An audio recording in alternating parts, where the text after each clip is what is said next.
Hello all, today I'm going to play The Struggle for Zorn, The Red Blight. This is designed by Herman Luttman, Fred Manso, and Ryan Heilman, and published by Blue Panther Games, or actually Blue Panther LLC, which is normally known as a third-party sourcing agent for smaller game companies, especially wargaming companies, but this is their own game.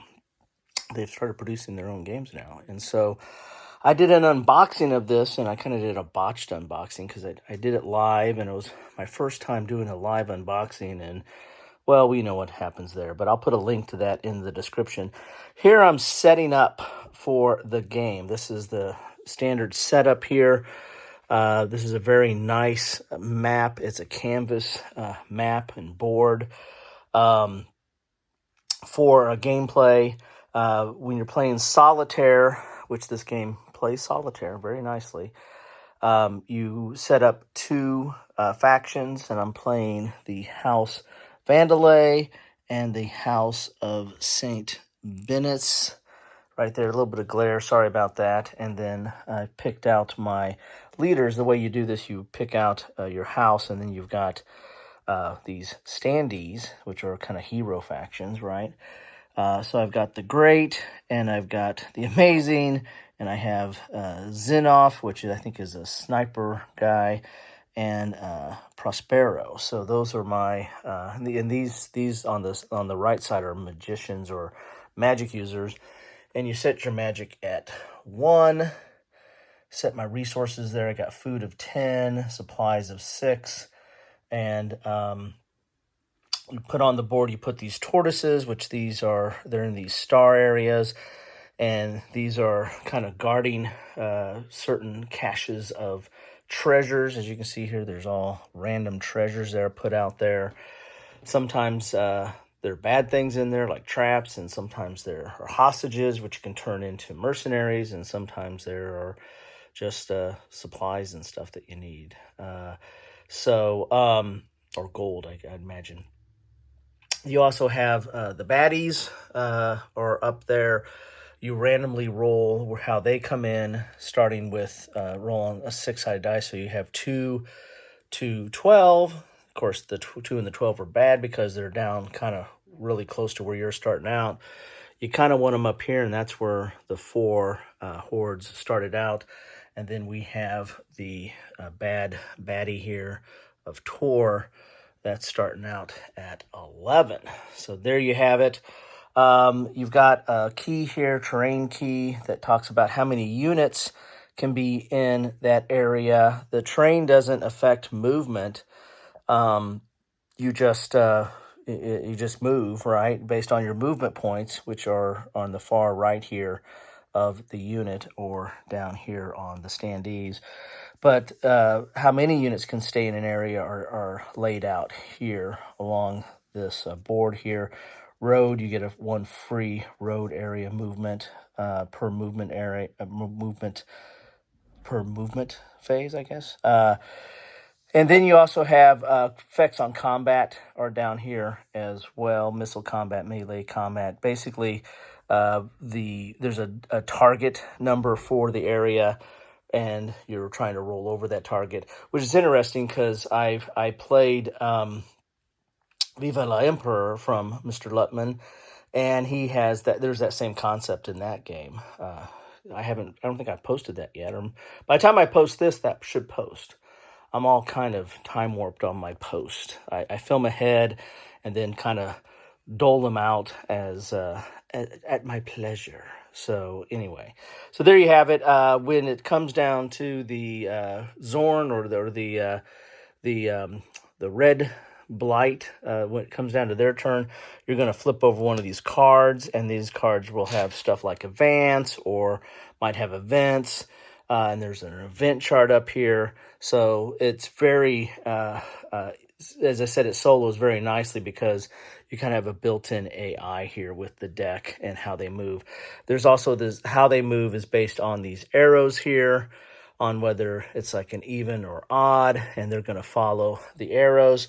If there's only one exit out of an area, then they're going to follow that exit. But if there are multiple choices, they're going to follow the even or odd that you determine at the beginning of the turn. So there you have it. I think I'm getting ready to start here. I want to check over my stuff again. I've laid out my units in these mountain passes. This is where they start. So I got A and B here, and I got D and E here. I've got some units that are going to be flanking on the side. Each of the different factions are going to have some flanking units. What they do is they move along this side here on either east or west.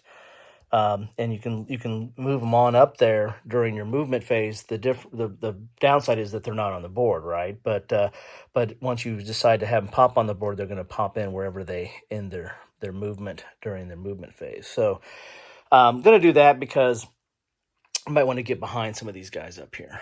Anyway, I'm probably not going to go turn by turn or activation by activation. There's an activation system. Sorry, that's up there at the top there.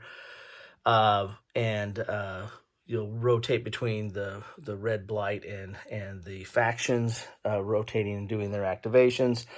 I'll probably do a mid-game report and a after-action report, or I might just do an after-action. Let's see how it goes. I just want to I don't want to have the pressure of you guys looking over my shoulder. So I'll just get to it.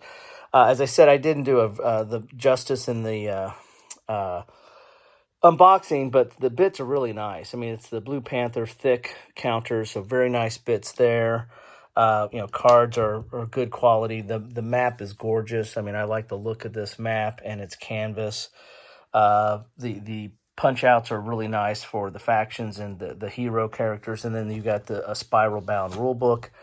All that leads to very nice production value and a bunch of dice. I feel like D&D with all these multi-sided dice.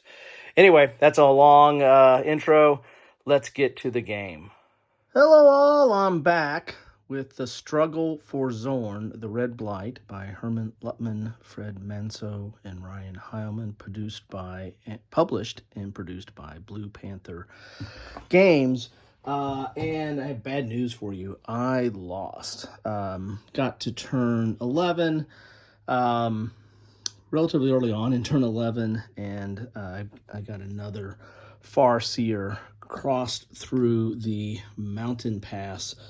One spawned up along this area, another one spawned very deep, and unfortunately all my forces were way up north and across the river and really wreaking havoc on the Blight forces. I was doing very, very well. If you can see here on the glory, I was keeping track of these separately between the two factions. But you play two factions when you play Solitaire. One was at 30 glory, another one was at 19 glory. I mean, I was doing very, very well on the glory track. In fact, got all the relics, which is what you need to do. You got to keep those relics off. You got to get a hold of these. If they're left on the board, they get terror points. However, every time a Farseer crosses the mountain pass, a Farseer champion, you lose 10 terror. So I ended up at 25 terror, and anytime you go over 21 or more terror points, you lose. So I don't know. This was the first time I played this, and I probably messed up some of the rules, but I needed to keep somebody along this flank here to make sure this didn't happen. Once one got by, one kind of went all the way down. The other one spawned, I think, at 12, and then was just a straight shot down after a couple of movements.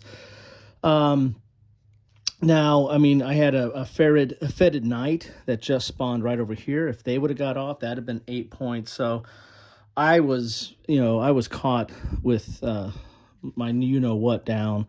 I should have left some forces back here. I just wasn't thinking. I got caught up in really cleaning house up north, and I did very, very well up north. It was cleared out all the relics, got all the glory, was looking very well. until this little bugger slipped through my back door there. So anyway, so that's how this game ended up. So what do I think about this game? I like it.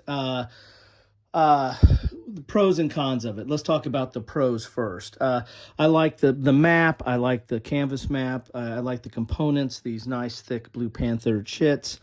I like how these boards fit together. You can't really see this here, so I'll do a little bit of backup here so you can see how you set up a faction. You're going to have a magic user and a kind of a champion, and then your faction board.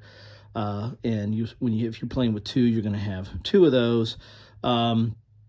The magic is kind of interesting. You really don't start out using the magic very much because it's kind of hard to do the magic. You've got to roll sixes or above on two six-sided dice.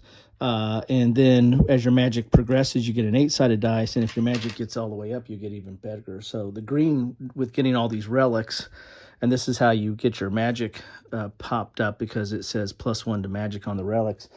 So if you grab a lot of relics early, then you can get your magic up and start using it. And each of the magic users have different abilities and spells, but it's all generally pretty good. So I like the production value. I like how the game plays. You have an activation track. You can't see that now because it's way up there.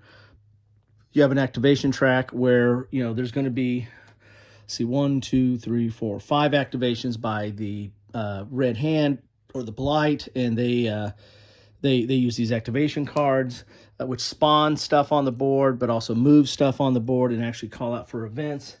Most of these events are really bad for you. There's a couple that are okay, and I got actually a couple of okay ones, but there's some bad stuff in there too. And the bad one is the one where you get, one of the really worst ones is the one where Warlord Foul knocks up the thing by 3 terror points. That started my downward spiral. I was doing really good on terror points, wasn't losing, and the way you get terror points is, you get these units going off the map, but you also, when you lose units, you start losing a few terror points. I really only lost 2 units, so I did very well there. It was these guys going off the map that really messed me up. I like the combat system's interesting.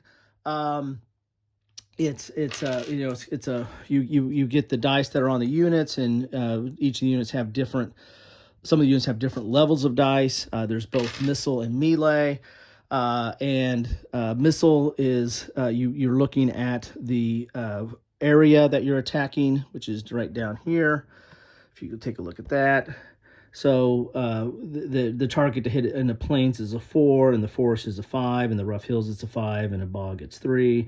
That kind of gives you an idea of what you need to hit, and that's something that I played Viva la Emperor, another one of Mr. Lutman's games. Before I played this one, I don't know which came first. I think they might have been developed at the same time, but you can tell that he drew similar inspiration because that concept's in Viva la Emperor. On bombardment, and another aspect of his one of his games, the Plum Island Horror, about how these units move down through these arrows and stuff.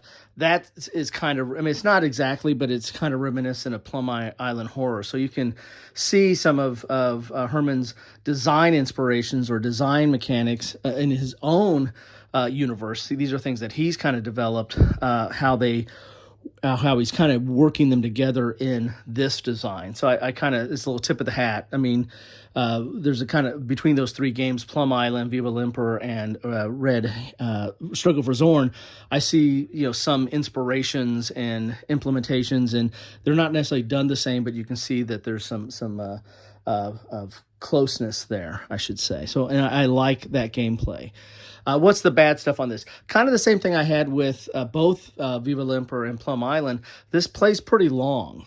This is a solo game, but it's the doing those activations and moving it along. Now the rules aren't that complicated. It's not overly taxing or analysis paralysis to get into this. It just takes a while to go through, as I went through 11 turns, but to go through to get to the end, which is 12 turns, it just takes a little bit. It's a little bit of a slog. So you need to set aside some time. It engaged me. I kept up with it. I played it over a couple of nights because I usually don't have more than an hour or two at most on any setting. I'm always running and doing stuff. And to pick it back up, this was easier to pick back up than Aviva La Emperor was.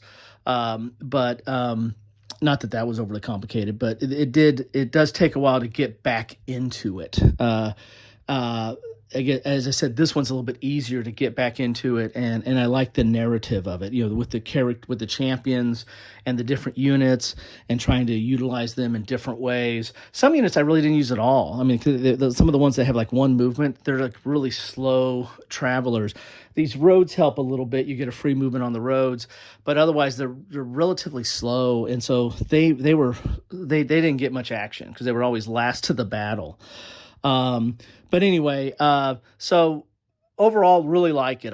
This is something that if I've got the time to set aside, which, you need to set aside a good solid, hour and a half. You can probably get through this, once you know the rules. You can probably do it quicker than that, but it's just, there's a lot of repetition, of going through. And the night turns are a little bit different. And the night turns are actually quicker because all you're doing is more logistics type stuff.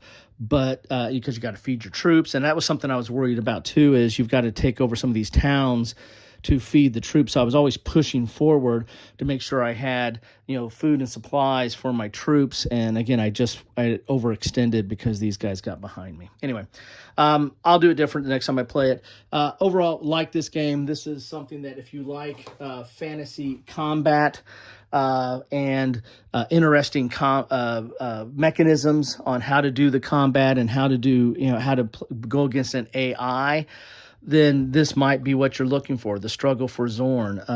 Really enjoyed it and found it interesting. But just another down thing on it. I hate to end on a down note, right? Just like in Viva La Emperor, and again, I hope I posted that by the time I post this. I never know what my order of my posting is sometimes. There was the allocation of hits in Viva La Emperor. That was a table I kept going to, and it was in the rules, and it wasn't on a player aid. I wish they would have put this on a player aid. This allocation of hits is something you keep going back to, or at least I do keep going back to, and like, all right, how do I do this again?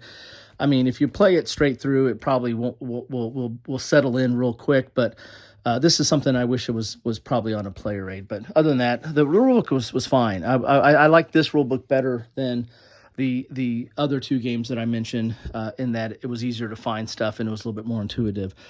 Overall, good game. Recommend it. Hopefully this gives you some ideas on whether you would like it or not.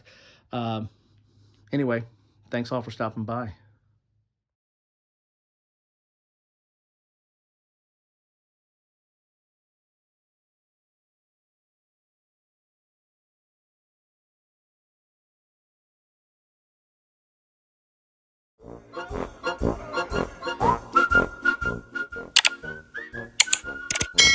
Thanks for watching.